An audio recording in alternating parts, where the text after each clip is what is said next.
Good morning class. कल हमने पढ़ा था काइंड्स ऑफ इकोसिस्टम, पारिस्थितिकी तंत्र के प्रकार। इसमें पारिस्थितिकी तंत्र में जलीय और स्थलीय दो प्रकार हैं। जलीय का वर्णन अलग है और स्थलीय का अलग है। आज हम जलीय पारिस्थितिकी तंत्र के विषय में अध्ययन करेंगे। जो पारिस्थितिकी तंत्र जल या पानी में पाए जाते हैं जलीय पारिस्थितिकी तंत्र कहलाते हैं। जलीय पारिस्थितिकी तंत्र को दो भागों में बांट सकते हैं, स्वच्छ शुद्ध जल पारिस्थितिकी तंत्र और समुद्रीय पारिस्थितिकी तंत्र। शुद्ध जल पारिस्थितिकी तंत्र फ्रेश वाटर इकोसिस्टम। शुद्ध जल पारिस्थितिकी तंत्र में जल के प्राकृतिक, रासायनिक, भूगर्भिक और जैविक तथ्यों का अध्ययन होता है। यह पारिस्थितिकी तंत्र दो प्रकार का होता है, ठहरा हुआ और बहता हुआ। अकॉर्डिंग टू ऑडम, जल में उसकी संरचना के अनुरूप विभिन्न प्रकार के उत्पादक अथवा जीवों का जन्म होता है। वे उसी से या एक दूसरे से भोजन प्राप्त करते हैं तथा अस्तित्व में आते हैं और अंत में अपघटित हो जाते हैं। शुद्ध जल पारिस्थितिकी तंत्र के घटक। शुद्ध जल पारिस्थितिकी तंत्र के कौन कौन से घटक हैं? अजैविक घटक और जैविक घटक। अजैविक घटक की हम बात करें तो इसमें जल, प्रकाश, तापमान और कार्बनिक अकार्बनिक पदार्थ जैसे कार्बन, ऑक्सीजन, फास्फोरस, नाइट्रोजन उनके यौगिक आते हैं। सूर्य का प्रकाश लगभग 10 गहराई तक जाता है तथा सूर्य की ऊष्मा जल सतह पर अधिक होती है व गहराई के साथ इसकी ऊष्मा कम होती जाती है। जैविक घटक, इसमें जलीय पौधे जैसे हाइड्रिला, अज़ोला, सल्विनिया आदि आते हैं। इनमें से कुछ पौधे पूर्णतः पानी में डूबे रहते हैं और कुछ पानी पर तैरते रहते हैं जैसे शैवाल। इसके अतिरिक्त इसमें प्रकाश संश्लेषण की क्रिया करने वाले बैक्टीरिया भी पाए जाते हैं। उपभोक्ता, जल में प्राथमिक व उपभोक्ता के रूप में प्राणी प्लवक होते हैं जो जल प्रवाह के साथ चलते रहते हैं। छोटी मछलियाँ और कीट शाकाहारी भोजन करती हैं। बड़ी मछलियाँ, मेंढक आदि द्वितीय उच्च उपभोक्ता के रूप में होते हैं। नेक्स्ट बात करेंगे अपघटक। इस श्रेणी में सूक्ष्म बैक्टीरिया कौन कौन से? फफूंद, जीवाणु, मृतपोषी, कवक आदि आते हैं जो तालाब की तली में कीचड़ में रहते हैं। कचक, कवक व जीवाणु सर्वोच्च अपघटक होते हैं।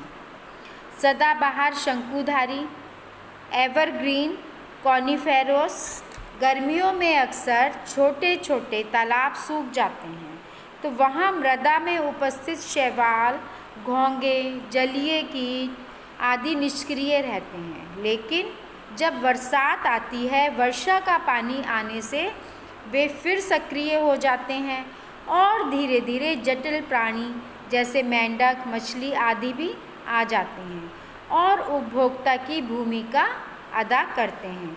अतः यह तंत्र पूर्ण रूप से स्वतंत्र इकाई नहीं होता, सब एक दूसरे के ऊपर निर्भर रहते हैं। अब बात करेंगे हम सागरीय मैरीन इकोसिस्टम, सागरीय पारिस्थितिकी तंत्र की। पृथ्वी तल के लगभग 70% महासागरीय भाग में प्रत्येक महासागर का अपना पारिस्थितिकी तंत्र होता है क्योंकि हर सागर के जल का रासायनिक क्रम एक दूसरे से भिन्न होता है, इसलिए उसमें तापमान तथा ऑक्सीजन की प्रक्रिया भी भिन्न होती है। ऑडम ने इसे कहा है कि सागरीय तंत्र में भी गहरे सागर की पारिस्थितिकी उथले सागर की पारिस्थितिकी से भिन्न होती है। इसी का एक प्रमुख भाग एस्चुरी पारिस्थितिकी होता है। इसमें हम बात करते हैं अब पहले घटक की, जो है अजैविक घटक। सूर्य का प्रकाश समुद्र की सतह पर प्रचुरता से उपलब्ध होता है, लेकिन गहराई बढ़ने के कारण प्रकाश की मात्रा कम हो जाती है।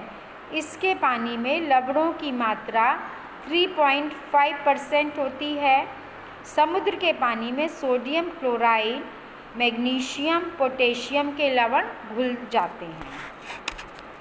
उत्पादक समुद्र में पादप प्लवक तथा बड़े समुद्री पौधे उत्पादक का कार्य करते हैं।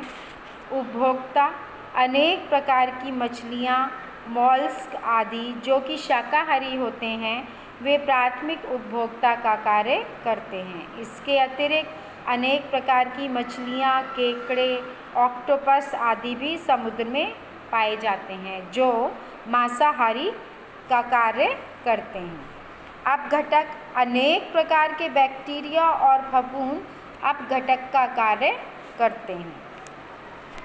नेक्स्ट बात करते हैं ज्वारनमुख। यह एक महत्वपूर्ण प्रकार का पारिस्थितिकी तंत्र है जो उस क्षेत्र में होता है जहाँ नदी समुद्र में मिलती है। जहाँ नदी समुद्र में मिलती है वहाँ यह पाया जाता है। इसका पानी ना तो पूर्ण रूप से समुद्री होता है और ना नदी जैसा होता है, क्योंकि समुद्र का जल तो क्षारीय होता है। यहाँ का जल कम गहरा तथा भूमि दलदली होती है, जहाँ दलदल होती है। इसमें लवण की सांद्रता बदलती रहती है। इस क्षेत्र की उत्पादकता अधिक होती है और धारा प्रवाह धीमा होता है। यहाँ के प्राणियों में विशेष गुण होता है कि वे लवण की बदलती सांद्रता सहन कर सकते हैं।